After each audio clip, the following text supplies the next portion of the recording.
Ahoy, all of you flick freaks, what is going on? My name is Andrew, and today we're on our Gamecast. We're going to be playing some Destiny.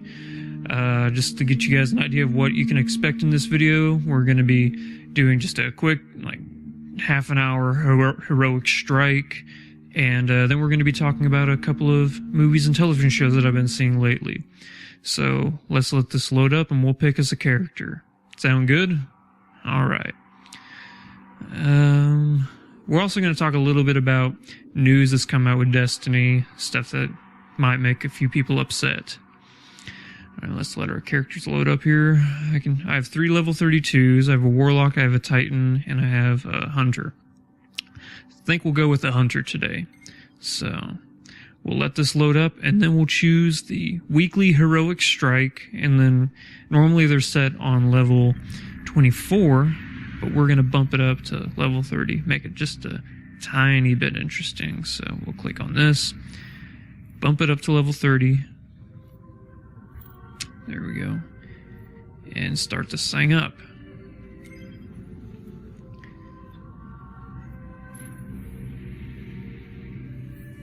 And I'll show you all my gear here. I'll be a gunslinger. These are all my weapons. All my raid and exotic gears. I may go back and forth between using the Red Hand 9 and the scout rifle you get from Heroic Crota.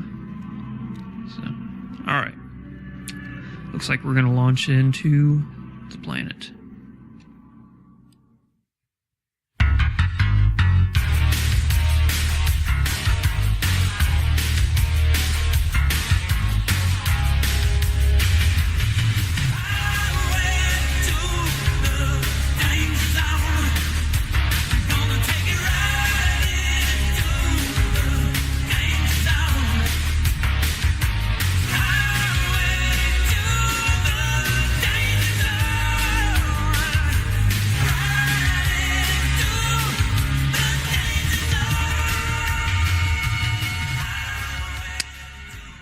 You know what's going to happen now? Every single time you guys load up into a planet, that's what you guys are going to hear in the back of your head. So you're welcome. Oh, could have stuck that a little bit better. So this very beginning part here, you can pretty much skip. You don't even need to fight all these guys in the beginning. Ramp. You don't need to, the raid doesn't technically start until you get the no respawn notification, where you get the fog and the skull and all that stuff. So skip all this open world stuff. Hey, he beat me up here. He probably just jumped up. So, it should be right up here where we get that notification. Yep, here it is. Okay, so let's pop some heads. What are they doing of the Vex? In this one, we are going to be try and attack and kill an Archon Priest, which is a super duper huge Fallen. He looks sort of like an extreme knight that they have. And we're also going to be fighting some Vex while we're here too. What you can do if you're soloing this and you want to be fiscal with your ammunition, you can actually let the Fallen and the Vex shoot each other out in this first part right here, and in the next part as well, actually. But like I said, this is just going to be a quick half an hour video, if that, and then we're going to get this thing done. I don't really think you guys want to sit here for 45 minutes while I kill every single thing here. So, what can we talk about first? Last time we were talking about Netflix shows. We were talking about Daredevil, and we were talking about Broadchurch, which I'm still not sure if Broadchurch is a BBC show that turned into a Netflix show, or it's just being aired there. Either way, both were great shows. Let's keep this on the Netflix original track. And I just recently started watching Netflix original show called Bloodline. It is a fantastic show starring Kyle Chandler and Ben Mendelsohn. Ben Mendelsohn, some of you might remember from The Dark Knight Rises. He was the dude who told Bane that he was pure evil, and then Bane crushed his head. He was also in Exodus Gods and Kings. He was the douchey Egyptian who basically is the one who got Moses kicked out of Egypt. So those are the two things I remember from him. I'm sure he's been in a bunch of other stuff before this, but pretty much what Bloodline is about is it's about this family in the southeastern shoreline of the United States. They have a beautiful, absolutely beautiful resort on the beach with a bunch of bungalows that they rent out to like high-end customers and stuff like that. And this family's having this reunion at their own hotel. And it's this huge family reunion. All the siblings who are grown up now, they're in their 30s and 40s and such. They're all returning home. Some of them still even live in the area. All of them except for the black sheep of the family, who's played by Ben Mendelsohn, who plays this character named Danny, who, in the eyes of the family, has never really belonged. He's always going to screw up. And Kyle Chandler plays his younger brother, Kyle Chandler, who you guys might remember as the coach in Friday Night Lights. Amazing actor. He was also in The Wolf of Wall Street as the FBI agent who took down DiCaprio. But Kyle Chandler plays the sheriff of the island that this whole family lives on. And Danny comes to visit finally after like many years of not seeing the family because he had a falling out. I don't want to spoil why he had a falling out. That's actually very prominent in the story, so I'm not going to spoil that for you. But the cool thing about the show is that it's not technically linear because it'll show you the progression of like the start of the family reunion, but instead of doing flashbacks and showing you like what made the family all upset and stuff, they do that but very rarely. What they mainly focus is on flash forwards, so you see what's going to happen to the family, little glimpses in the future after this whole family reunion takes place, which is actually very fascinating. And that first episode that you see, you're like, I'm just going to throw stuff. There's no way that's going to reach them, but I just figured, why not? Boom. Pop. There we go. But, sorry, I've already lost train of thought here. But, the show is very, very good. I remember what I was going to say, sorry. The first 55-ish minutes of the show, you're like, this could be a pretty good show to watch. And this is the pilot I'm talking about. I'm like, this could be a pretty good show to watch. And then the last 5 minutes of the first episode take you on this huge 180. And you're like, whoa, this is going to be a totally different show than what I expected it to be. And ever since that, I've been hooked on it. I only started it last night, so I've only seen 2 episodes, but I can already tell that it's going to be a fascinating show for me to watch, and it's going to be one of my favorites of like the Netflix originals, like the House of Cards, Orange is the New Black. They also have that Hemlock Grove show that I'm not very big on, but I know some people are, so more power to you if you like that show. So definitely check out Bloodline. That's what I'm going to leave that at. What else have I seen? I think we're all good. Did we get them all? Yep, I think we did. So come down here, grab some goodies. Don't want to go scounging around for a whole bunch of stuff like heavy ammo and stuff. I'm sure we'll find that stuff later on. They're restoring the Archon Priest. We'd better move.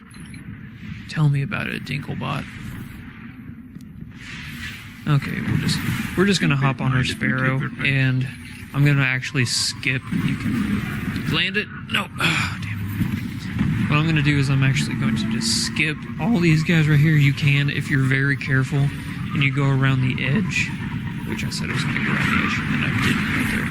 But if you just hug the wall over here, you can actually skip these guys, and 80% of the time they won't get you. So What else have I been watching? Oh, last week I went and saw Furious 7. And it doesn't matter how you feel about the movies. I remember growing up, like in my sophomore year of high school, I think 2001. It was 2001 whenever the first The Fast and the Furious movie came out. And it was a movie. There's going to be a lot of backstory here, so I'm going to start over. Back in 1994 is whenever in my school that the jocks and the nerds sort of separated, because this is going to sound stupid. It was because one of the factors was Jurassic Park. All the cool kids were like, oh yeah, Jurassic Park, that's a good movie. And then they went on with the rest of their lives. And I and all my fellow kin nerds were thinking that Jurassic Park was the greatest movie of all time. And we all wanted to be paleontologists and stuff like that. So that went on for a while, where like there was this huge divide in our school until 2001, whenever The Fast and the Furious came out. And for some reason, it was a movie that the nerds and all the quote-unquote cool kids, they all just clicked on it. They thought it was just a cool action movie, and it was something we could all relate together over. So, in that sense, I've always enjoyed the Fast and the Furious movies. Obviously, it's incredibly cheesy acting, way over the top, fighting and unrealistic stunts and feats that these characters are, doing. Are these guys still dead back there? They better not be. Because on Heroic, you can't. Okay. Oh, he's already up there. Oh, sweet. Because on Heroic, you have to be revived. You can't just wait for a buddy to come get you. Or you can't just wait the 30 seconds to respawn. But back to Furious 7. It's directed by James Wan, who he did the Saw movies. He did Insidious, The Changeling, and I think he did. I don't know if he did any other Fast and Furious movies. But a cell. Great, prison of elders. Great movie. I thoroughly enjoyed Furious 7. And the thing that really I liked about it, there's going to be a bunch of guys that pop out up here, so we just got to make sure that you can hit this exploding barrel here and you can take out a good deal of them. Looks like we're only going to get a knight, though. No, I didn't even get them. Pop them. Missed. Oh, damn it, his shield's already back there. But going back to Furious 7, the cool thing is that this movie, in the past 5 movies, they've really come to find what type of movies they want to be. In the first movie, they just wanted to be all about scantily dressed women, fast cars, and that was it. And then in like the Furious 4 movie, I forget what it was called, the technical name of it. But they wanted to be a heist movie. Now you can hide up there, but you just got to make sure that whenever these drop ships come, that you get down, because they can shoot you up there. A lot of things can't, but when it goes away, you can jump right back up. And I personally like this spot right here. Looks like that guy had the same idea as me. He knows what he's doing too. That's awesome. But also for long range, obviously your hand cannon is not going to be all that great, so switch to a scout rifle. But in these last 5 Furious movies, they've definitely but they've definitely found their calling. They're a combination of heist, action, over-the-top cheesy super films. And if you go in expecting that, if you don't go in wanting to see the next Whiplash or the next Birdman, if you do that, then you're going to be disappointed, because that's not what these movies are trying to be. They want to be these over-the-top semi-superhero films, because these movies, they don't take place in our reality. They take place in this alternate universe where humans can perform these incredible feats. So just go in with that mentality, and it will hit every single mark on what the movie's trying to accomplish.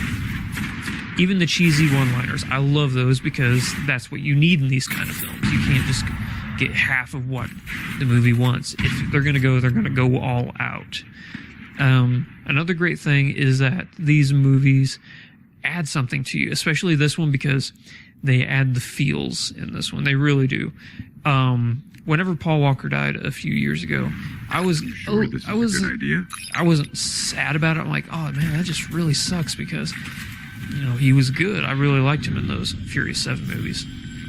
It didn't really affect me or anything. But whenever I saw this movie, the last 5 minutes of this movie are just incredibly heartbreaking because it's Paul Walker getting to say goodbye to everybody. And pop, pop. And we'll get wrecked. But you could definitely feel, I know they make the joke all the time in these movies that they're not friends, they're family. I didn't really know until like these movies came out, or this past movie came out, that that's not just a line for them. They really do see each other as a family, these cast members. So whenever Paul Walker did pass away, it really did affect them all personally and deeply. And they really conveyed that in those last 5 minutes of the film. And I'm not gonna lie, I got a little teary-eyed. If you told me back in 2001 that I might cry in a Fast and the Furious movie, I probably would have laughed at you. But I was really nervous leaving the theater. Like, man, all these people that are in the theater, they're gonna see that I was crying, and I'm gonna be very embarrassed. I get outside, and there's like 6'5", 230-pound guys in their tapped-out t-shirts and their backwards baseball caps. They're bawling their eyes out. I'm like, okay, well, I don't feel too terrible now if I'm not the only one crying. But it hit every single mark that this movie wanted to accomplish, and for that, I think it's a great movie, and it might possibly be my favorite in the series. Was the original Fast and Furious, and then after that, I loved Fast 5 when they went to Brazil. I thought that was just a great, again, over-the-top, crazy, fun movie. So, with that, I say that both Bloodline and Furious 7 are definitely see-its. So go and check those out. And now let's just go ahead and finish up this raid, shall we? Oh, got another dropship. If you have a sniper rifle, I highly recommend that you just aim for this guy's head. I know that sounds obvious, but what it will do is it'll stagger him, and he won't be able to shoot his rockets at you. You also got to watch out for these invisible swordsmen. There we go. Well, they just run right into my grenades. That's great. So, okay, let's finish this guy off. It's going fairly smooth. We're actually going to get done with this video a lot sooner than I thought. We're only about the 20-minute mark or something, so that's excellent. We might need to take out some of these snipers over here. Let's see, where is he at? He might be so low of health we can just finish him off. Nope, okay. Just take out these guys here. Oh, there he is. He's right there. Gotcha. Ah, damn it.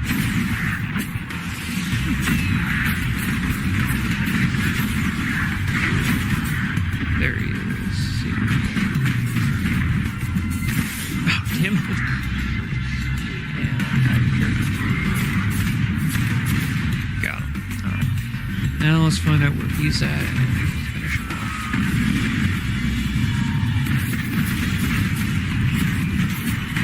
Okay, we'll pull out the sniper rifle. I think he'll only need like 2 or 3 hits in his head. And then he'll be gone. We'll just take out these vortex things. I forget what they're called. I can't really see it on my screen. It's not that big. They can be fairly annoying. Okay. There. We'll get them now. Peek your head out and go pop pop. Ladies and gentlemen, whenever something royally awesome happens on this channel, what do we say? We say, get wrecked. Oh, damn it. Get wrecked. Son of a bitch. You're ruining my moment. Get wrecked. Yeah. Get wrecked. Well, thank you to everybody for watching that video with me. If you wouldn't mind to hit the subscribe button right down there. We do got a lot of cool stuff in the channel. Obviously, as you can tell, we've launched our Twitch channel. We've had a lot of good feedback on that. I'd love to get a lot of more followers on there, so the more people that follow these videos, the more interactive they can be, and that's something I want these videos to be, is interactive. What I'd like everybody to do is, if you have questions or you'd like me to review something or ask my opinion on a film or television show or something like that, leave a question in the comment section below on these YouTube videos, and it'll give me something to talk about during these videos. But other than that, find us at Facebook, Twitter, YouTube, and Twitch, all at /FlickFreaks. And we will catch you guys in the next video. Thanks again for watching. Nothing. Alright then.